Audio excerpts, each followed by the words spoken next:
We now know why they've been so successful is because the team that is working it, the team that is in Frontier is the most efficient team. They are the most nimble team because remember, they don't have the same resources like Verizon and AT&T does. Well, I mean, many of them are former Verizon employees, I'd imagine. So I mean, it's not like they don't know how to. It's not like they don't know how to build. They're a combination of former AT&T and Verizon folks. Yes, That's true. I don't deny that. So those people, they're skilled workers. They know what they're doing. So I don't deny it. I mean, Frontier's like J-Lo laying pipe. What? You know what I mean? All right, man. Come on. But that's funny. By Verizon buying Frontier, they have added a massive engine that is going at full throttle. And by the way, Verizon's engine is not even close to Frontier's. We know that now. Well, I mean, you know, we're talking about completely different, you know, network topology and topographies. I mean, it's very different to build in a Brooklyn, for example, as opposed to Amarillo, Texas. We're talking about highway runs versus backyards versus closed blocks, things of that nature. Of course. So it's a very different lay of the land. It's a very different network architecture. So you can't necessarily say, oh, one is more efficient than the other when we're not talking about apples to apples. We're talking about a bunch of highway runs. We're talking about cul-de-sacs. We're talking about traditional subdivisions. And where are the new homes being built today in the United States? Where are the new homes? Suburban and rural. In Texas. Yep, suburban and rural. In North Carolina. Highway runs. Right. No closed blocks. Highway runs. It's easier. It's much easier in Brooklyn. Oh yes, there is. Overpopulated over there. Oh yes, that's not true. When's the last time you been to Brooklyn? Man, I was literally there just last month. Come on, man. All right, so you must not have traveled enough areas of Brooklyn. There's tons of construction going on in Brooklyn. We're talking about probably maybe 1,000 homes versus hundreds of thousands of homes in those cities and counties that I just mentioned. Wow. Come on, man. Come on, all right. man. I'm gonna let you have that. No. But what I will say is back to my original point. There is a difference in the build in Texas and the build in Philadelphia or New York or Baltimore or DC. Yeah, particularly the permitting. It's all about permitting and the city zoning, acquisition, stuff like that. That's true. And even after you do those things, it is much easier to deploy fiber along a highway run when there's no right-of-way obstructions. Yeah, of course you can build. Man, listen, you can do it. You can do it in Amarillo, Texas, and all these places. Of course you can. You can get there really, really fast. It doesn't take somebody with 40 years of experience to do that. Yeah, you can get it going. Yeah, once you have the right leadership at the top, which to your point, to your credit, Moose, the woman that you're describing, obviously she's the right leader. She understands what to do. She's given the right tools and the right resources to people who know how to do the job. You just said AT&T, former AT&T and Verizon employees doing the work. Obviously, they know what they're doing, and it's highway runs much of the time. So, yeah, you can get a lot done in the South.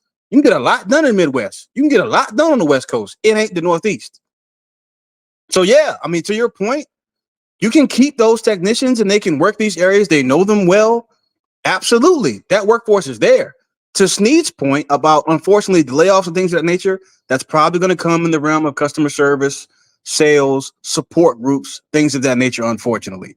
But from a technical standpoint, the technical workforce, absolutely you keep them around. They're doing a great job. To your point. This reminds me of when Verizon, I believe Verizon went in for Mint. I think part of that was some of this stuff, right?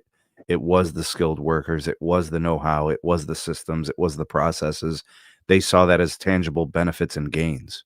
Those are assets. A workforce that knows what it's doing, is skilled workforce, is always an asset. So yes. Yeah. Companies that are as big as Verizon don't buy companies that don't have those types of assets. Not just customers, but also a skilled workforce that knows how to build and maintain the number one asset that telcos need in order to be able to run successful businesses, which is their core business, their network. That's fiber to the prem, that's fiber to the cell, all of it. For all types of customers. So to Moose's point, I do agree. They are doing a great job, but what I will also say, in fairness, you cannot compare building in Amarillo, Texas to Brooklyn, New York. It ain't gonna happen. it is a way different architecture. Yeah, So and while also they're there's so less while they're available homes to build in Brooklyn, in New York. well, I don't know if that's true. I won't debate it because I don't know. But what I will say is that there's tons of construction going on in New York City, and because of that, and because there's not as much land, you do have situations where things go a lot slower because there's a lot going on, as opposed to, say, an area in the South where it's again a bunch of highway runs feeding into a bunch of cul-de-sacs and subdivisions. Much easier to build, much less right-of-way obstructions. You can build in a public right-of-way and be good. You get your permits and you can lay 1,000 miles of fiber if you want to in a day. You ain't doing that in By Brooklyn, the New York. way, You ain't I doing wanted that to in ask you Queens. You guys. ain't doing that in Manhattan. SMT Nation, it is time for me to introduce to you Aura. Give you guys an incredible suite of cybersecurity protections to keep everything that you do online safe, keeping you safe from identity theft, scams, online threats, including protections for your entire family. They offer pretty much a worry-free trial period.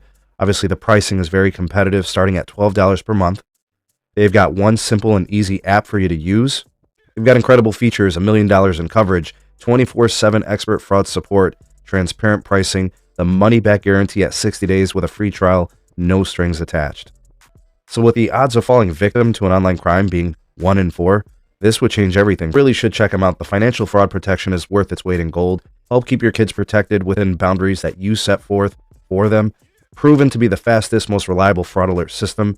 And it's as simple as choosing your plan, simply setting up how you're enrolled, and then getting notified for all the things that it's monitoring.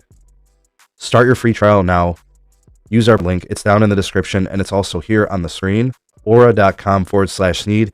You guys can click the URL. It's hyperlinked down in the description. And again, it's up here on the screen, aura.com/Sneed. Protect yourself from all the digital threats that's out there in the world.